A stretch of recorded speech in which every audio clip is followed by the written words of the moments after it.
Razavani for IFL TV, proudly sponsored by Everlast. I'm delighted to have with me on Zoom today my man from Birmingham's finest, Shakan Peters. Shakan, firstly, how are we doing? How's the family? How's everything going?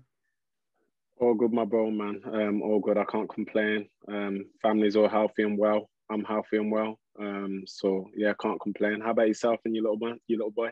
Everyone's good, bro. Like I said, he's got a bit of a fever at the moment, but he's all good. Nothing he won't overcome. That's good, man. Champ. Last time we spoke, Shakan, obviously it was after the loss to Craig.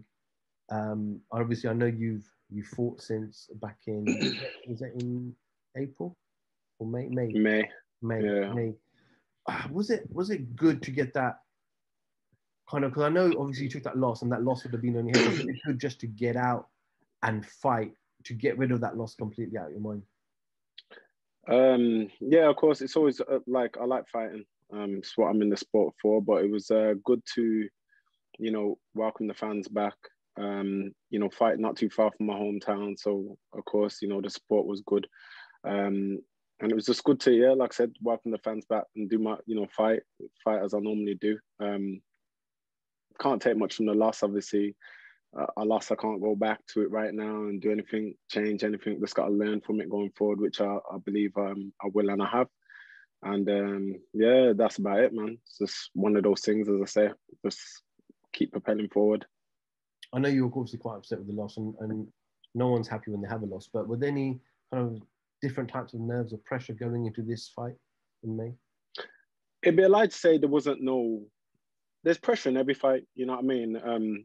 In the sense where, in life in general, life is pressure, and you know what I mean? But it was pressure in the sense of, performing the way I know I'm capable of performing. Obviously during my camp, I had generally, and I think going forward, I probably will remain with that chip on my shoulder. I've got that chip on my shoulder, that spite, that anger in me to just want to smash through whoever's in front of me, So I had a lot of aggression training during this camp and things like that. But there was a bit of pressure, obviously, in the sense where, me going out there to know how I can perform and doing what I know I'm capable to do.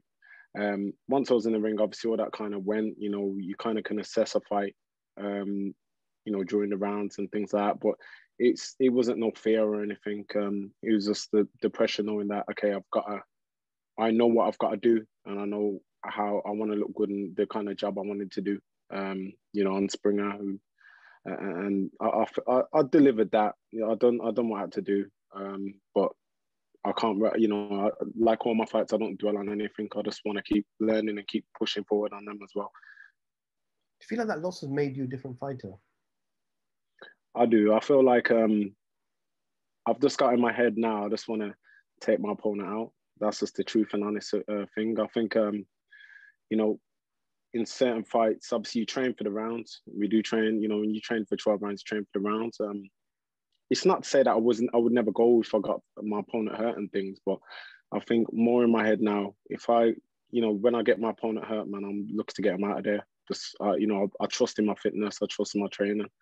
I'm not willing to want to do these rounds, you know what I mean? I know I'm capable of doing them, but I just want to literally, take my opponents out there. And again, because of my own ego, I'm someone who I hate losing. And, if you don't, I think if you want to get to the pinnacle in this sport, you've got to have that attitude of, not just losing and, carrying on and things like that. Obviously, of course, we've got journeymen in the sport, which is needed, but I don't consider myself like that. So, that loss definitely brought out more spite in me. And, I feel like I've got my own chip on my shoulder every day, waking up, knowing that, to myself, not to no one else, that I've got to keep proving and, keep going in there and doing a, spectacular job.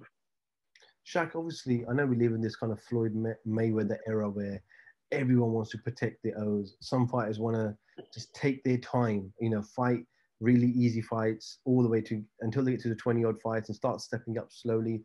Then you got people like Josh Taylor who's become undisputed in 18 fights. But then the pressure's still there of trying to maintain that O. The fact that you've lost that O, has that kind of relieved you a bit and say, look, great fighters have lost. all the greats have taken losses, bounced back, and proven to be great fighters. You're not remembered for your losses, but you're remembered for the legacies that you leave behind. So has that kind of, in a way, positive way, if you look at it, that loss, has that relieved you of that pressure? It hasn't, if I'm being honest. I just always want to win. I've always been like that. You know what I mean? I can't change how I am. I always want to win. I do get the fact that a lot of great fighters have had losses, and things like that. My last opponent, it was someone where I didn't want it.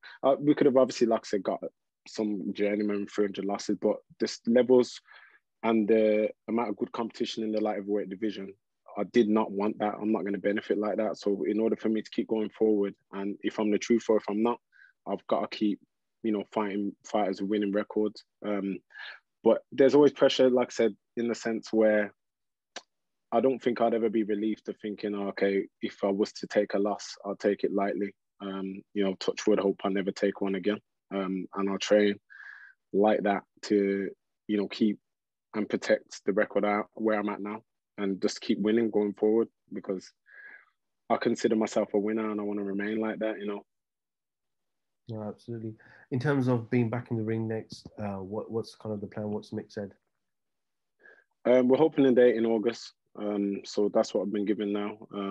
August, so obviously, more or less a week after my last fight, I was back in the gym anyway. I can't sit down on all my wins. I don't sit down, or all my fights, I never sit down and just absorb what's just happened. I always find myself getting back in the gym, where I feel at home, comfortable to keep learning. Because as I say, if I want to reach my own pinnacle in the sport and go the furthest I can go, I've got to keep being the best version of me, and that being the best version of me is being back in the gym. So yeah, I've been told August. I like to stay busy, and hopefully we're possibly maybe for a bout as well. That's what I've been told. We'll see. As I say, step by step, man. We just keep striving forward. You know what I mean? And I keep racking up the wins, and hopefully another bout or two. Because each year of my career, I've won a bout or one more thing. So this is where I'm at, and this is what I want to continue maintaining. So obviously, definitely a step up from obviously May's opponent. 100%, yeah, 100%. That's what we're gonna do, and we need. It's no point me taking any back steps. If like I said, if someone wants to be great in the sport or good in the sport, you've got to challenge yourself, and you've got to go through these obstacles. I think it makes a fighter better, and this is where you gain experience. I'm gonna gain more experience. I'm gonna gain experience from a fighter who's gonna come to win, who's gonna want to fight back and things like that. Not a journeyman. I'm not really gonna learn much from that, because someone told me I'm fighting a journeyman with 300 losses. Not that I wouldn't take him seriously, but at the same time, you're going to have that in the back of your head thinking, okay, I'm running this hard, I'm doing this. But if you're fighting someone, knowing they come to win and knowing that your career's on the line, like anything, you're going to even put that extra, 25 in. So that's where I'm at, and that's what I want to do. Obviously, I know we spoke about losses, but obviously, I just want to touch on Craig. Obviously, he went in with short notice to fight Frank Buglioni about 3-4 years ago. He took a loss.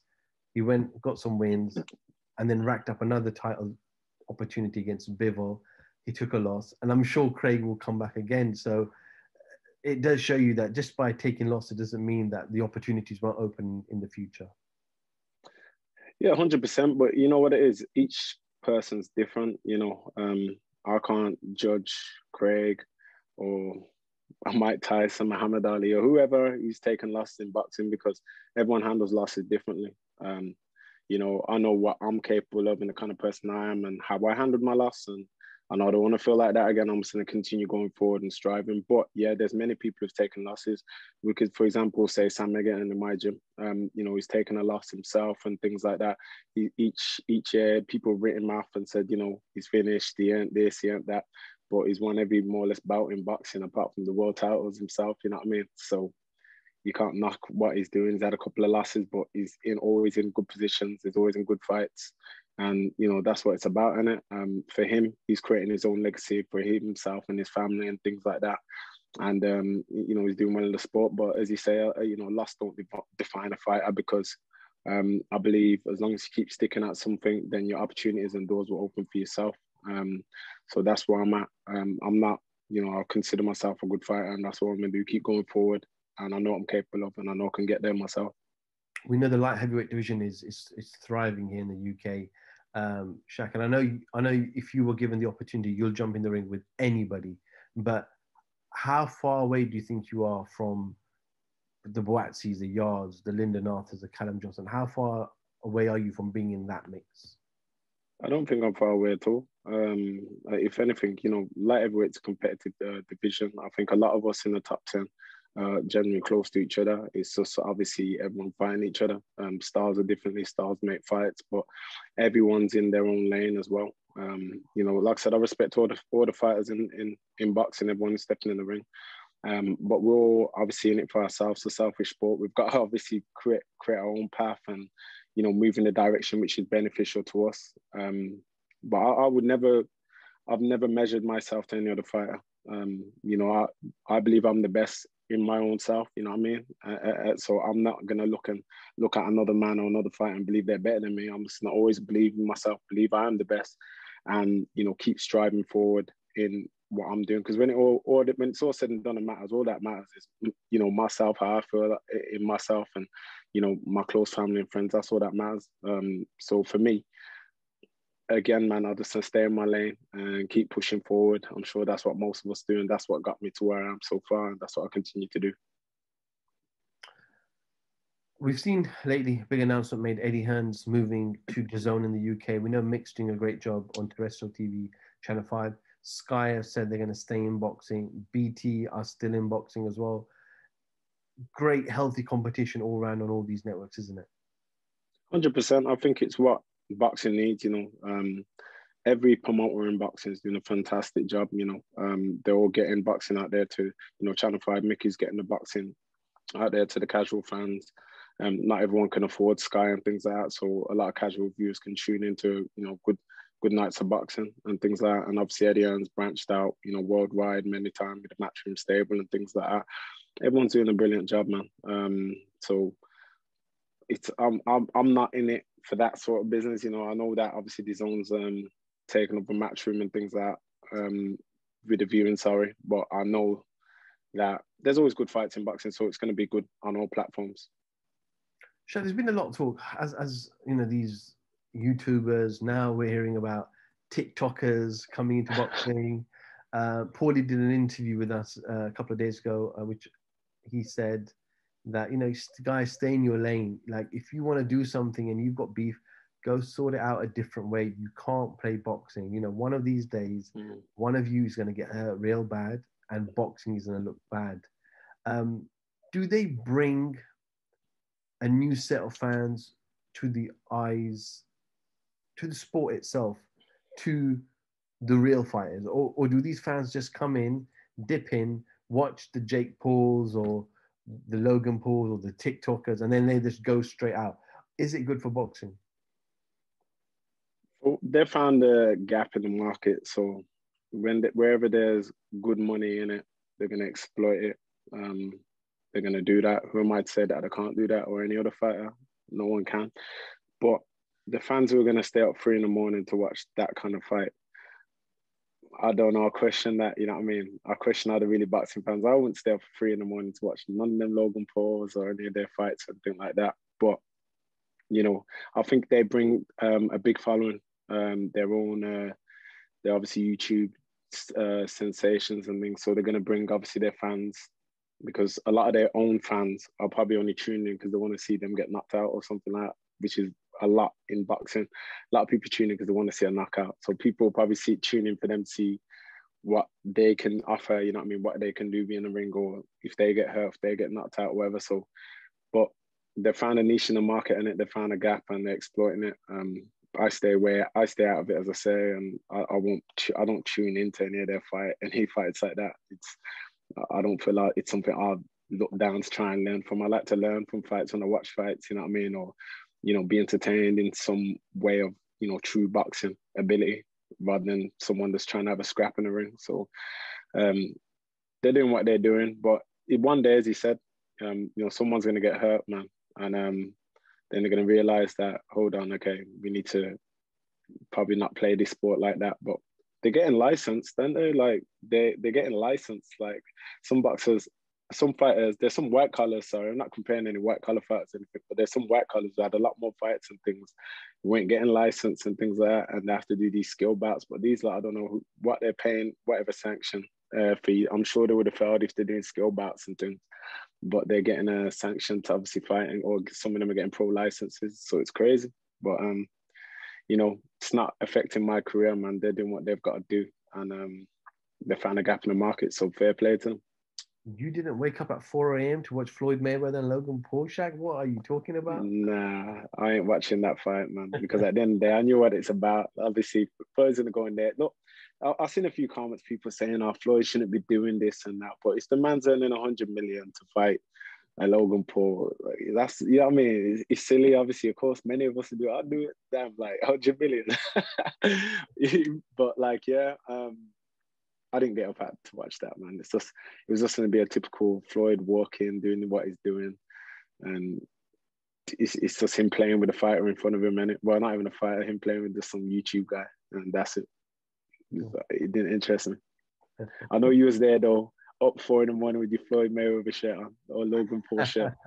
I'm not gonna lie. I actually, You woke up? surprisingly, I actually stayed up for it, only because I wanted to see Badu was on the undercard. Badu, fighting on the undercard, so I was interested in their fights.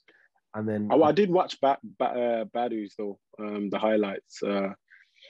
Obviously, it would have been better if he was able to get Pascal. Obviously, we all know what happened with Pascal. It would have been more entertaining. But yeah, Badu done what he had to do. In saying that, man, I've seen Badu out in Dubai, in the gym, which sponsors me out there, Real Boxing Only.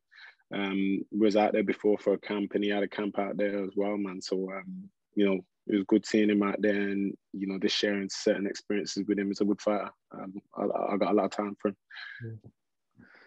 Okay, Shaq, is there anything else you'd like to add before we finish? No, all good, man. Just you know, obviously appreciate your time, and thanks to everyone else who's tuning in, obviously, to, you know, my fights and supporting me as well. And I big up everyone who's watching the YouTube fighters as well, man. No, let me just correct. Thank you for your time. I really appreciate your time, man. Always here to help and support fighters wherever possible. No worries, man. Appreciate it, man. Shakan Peters, IFL TV. Thank you very much. Take care, man. Take care.